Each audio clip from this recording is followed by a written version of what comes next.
Here's the final Championship table and a reminder there that Leeds and Burnley were huge 24 points ahead of playoff winners Sunderland. But Steph, you have hope?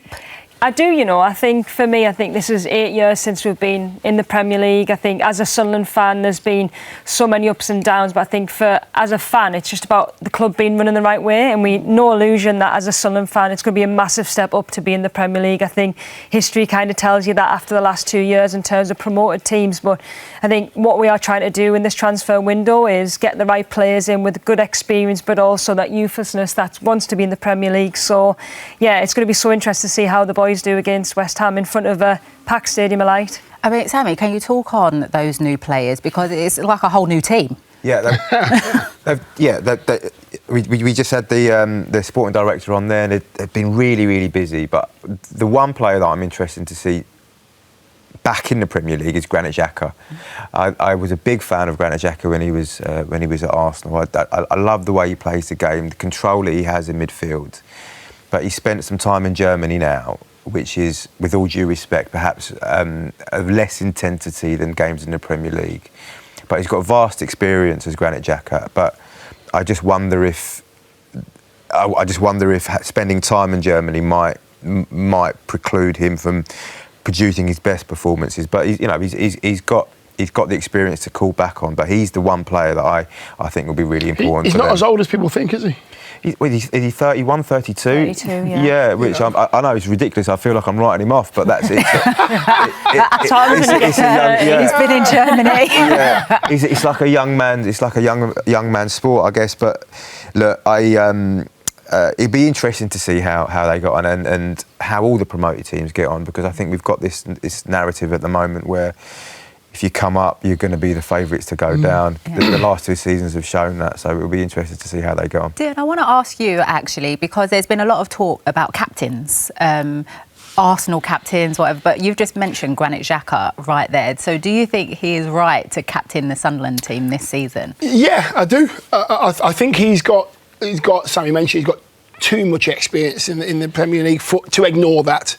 And he's been captain before. I think he's perfect for a new side that's coming back into the Premier League, after 8 years, and he's not long been in the Premier League. So yeah, I think the manager's done well to get him. I think the manager's made a great decision to make him skipper as well, because all the players will respect him. Okay, well, you three, I want you to take a look at this, because a fast start is crucial. Because looking at promoted teams over the last 10 Premier League seasons, if you get over 11 points from the first 10 games, basically you stay up. Easy as that.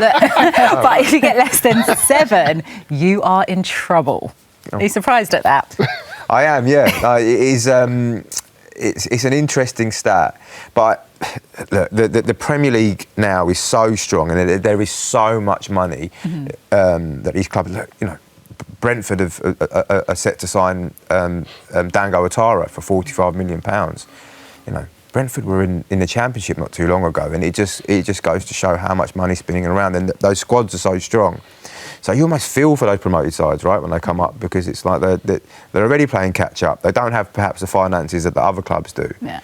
And as I said, I think we found there is a rhythm at the moment with clubs going up, coming straight back down. Yeah. What do you think's changed in that, Dion? Because when you look at the last couple of it's the last 2 seasons, all the promoted teams straight back down, but before that they stayed up. So what's changed? I think what a lot of teams have done that have gone up, what they've done, they've tried to play exactly the same way. Unfortunately, they've played some really good football in the Championship. They've come into the Premier League, and unfortunately, they haven't had a plan B or a plan C. And a lot of them have stuck to it. Norwich tried it, Southampton have tried it, Burnley have tried it. And you do have. The Premier League's the best in the world. The players are the best in the world. The coaches are. So you have to find another way. The biggest thing for me is they've all conceded too many goals from trying to play out from the back, because they think that's what they have to do. Find a way of winning for the group you've got. I agree. I think we spoke about this quite a lot last season in terms of, I think Burnley is probably the perfect example. Company tried to play the way that he played in the Championship, which was really successful. But when you're playing against the best strikers in the world that are really good at that counter pressure, high pressure from the front, then you have to be really, really accurate with your passes out from the back. And if not, they only need one chance to score. So I do agree in the sense of that these teams have got to be clever with their transfers that they're bringing in, but also the style of football that you're going to play. Yeah, because I suppose for journalists, we don't want it to keep being predictable. Sami? Journalistically... Or for the fans? Yeah, 100%. Journalistically, it's such a shame that sort of the past... So you see, the last 6 teams have been promoted, have all gone back down, right? If you look at a Premier League season, there are 4 narratives. There's the title race, the Champions League race, European race, and then the relegation battle. We've not had relegation battles over the past 2 seasons. We know who's going down because it's been clear from the outset pretty much. So to lose one of those 4 narratives as a reporter is a shame, because it's, at the end of the season, it is you want to know who's going to win the league. Mm-hmm. You're intrigued by that, but you're also looking down at the bottom of the table. They're scrapping for their lives. Unfortunately, over the past couple of seasons, I think we've lost that a little bit. Mm-hmm. You mentioned Burnley, so let's talk about them in terms of they are very different in terms of the way that they play to when Vincent Kompany was manager to now under Scott Parker. Yeah, Scott is very, defensive-minded, first, secure, whatever word you want to use, and it's worked for him in his short managerial career so far. Everybody's got on board with it. I think Burnley will be okay because of the way that their first mindset is not to concede. Mm-hmm. So every single player will be, get in this position when we haven't got the ball, and when we have got the ball, the gaffer says we can play. Yeah. But the most important thing is defend. And I think they'll be okay because of that mindset.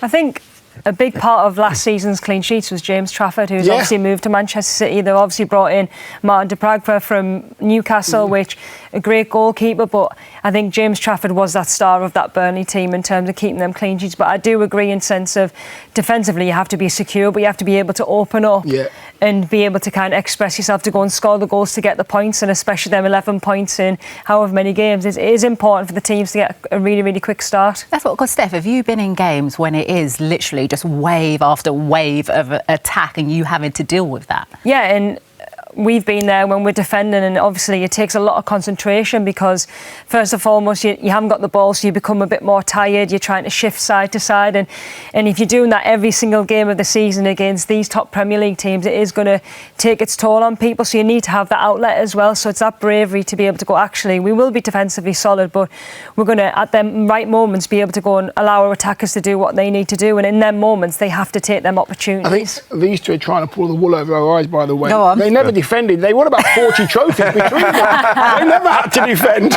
When we were watching Liverpool last night, that was fullback. I'm going. See you later, Steph. Alex, you go. I'll just stay. I'll cover, All out attack. Sami, talk to me about Leeds and some of the transfer deals that they've done, and do they look good going into the Premier League season? Yeah, well, I think the one that's been confirmed over the past few days is Dominic Calvert-Lewin, right? New number 9, has struggled with injuries at Everton. But on his day, he's a proven Premier League goalscorer. There was at one point we were looking at him as a successor to Harry Kane for that for a 6-month period, maybe about 3 or 4 seasons ago, where he's excellent. If they can keep him fit and they can get him playing on a regular basis, I think that's a really shrewd signing, and that could be one of the signings of the season. If he can get 10 to 15 goals, that will be crucial to them staying up. I think, sorry to put in, I think Longstaff is a great signing as well, by the way, with his experience in the Premier League. Great signing. Dion, sorry, I just looked down because I saw a stat earlier which I found interesting, that 8 summer signings for Leeds, an average height of 6'2". So does that show what tactics? Nothing wrong with that at all. The big man's back. He's back in town. Do you think it's literally... It doesn't say to the ex-footballers will think, it doesn't mean that you're going to just go long. It means that, set pieces are going to be important. Yeah. Defending or attacking, that's all it is. Get people in the right place, get your flick-ons, make sure you're first to the ball, make sure you're second to the ball. Be aggressive. It's a big season for the manager as well, right, Daniel Farke, because he's taken teams up before and failed in keeping them up. I think he'll have something. He's got something to prove that he's just not a top level Championship manager, that he can cut it in the Premier League as well. It's a big 9 months for him. Definitely. For sure. Okay, so this is the part of the extra time show that I put you on the spot. Out of the 3, who do you think is the best equipped to stay up? I have to stick with my team, don't I? Yeah. I have to stick with Sunderland, don't I? I think you knew that answer anyway.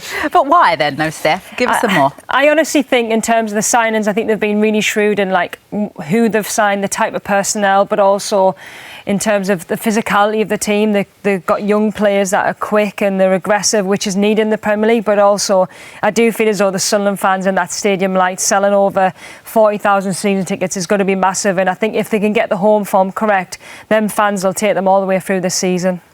Okay. Come on, Dion. Be Even though I don't know, I've backed Burnley, you know, defensively and how strong they're going to be. I think they might just squeak. I think Leeds may. I don't want to say Leeds. I think they may find it difficult. Leeds. I think Burnley will be okay, and I think Sunderland will be okay. Okay. I think Leeds will have a good chance of staying up, based purely on the Ellen Road factor. That place is a cauldron when you go there, and they will have that as a major factor towards how they approach the season. If they can win their home games and if they can pick up points away, some points away from home, be strong at home, which I expect them to do, I think they've got a good chance.